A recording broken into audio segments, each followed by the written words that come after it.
Rick's at the CME in Chicago. Rick, give us the numbers, please. All right. Yes, we are expecting Empire read for December, so that's pretty current. And that's a bit of a disappointment, just a whisker under 5, 4.9. We're expecting a number slightly over 6. So, of course, that isn't exactly what we were hoping to see. And 4.9 actually is the weakest number going all the way back to August. We've been as high as 17 in September.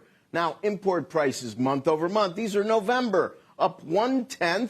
That's about 1/3 of what we were expecting. And if you look at ex-petroleum, unchanged. That's a couple tenths light. I like to look at the year-over-year numbers. Import prices year-over-year, they're down 1%. That's actually close to expectations. And that marks the 10th import negative number in a row. And if we look at export prices, we're expecting up 0.2 on the month-over-month basis. And I am sorry, but that number just doesn't seem to be showing up on my services.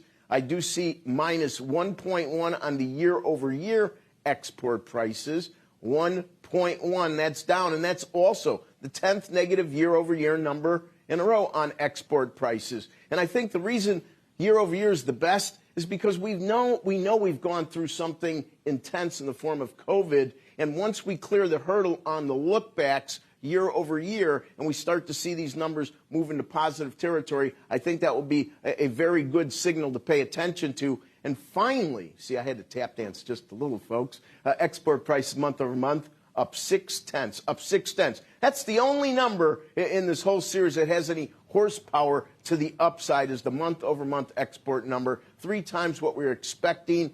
And if we consider the year over year numbers, I would pay closest attention, in my opinion, to that export number. Maybe it'll give us a better read on demand outside the U.S., which, of course, demand is pretty good, and China seems to be the best on the export side. Shepard Smith here. Thanks for watching CNBC on YouTube.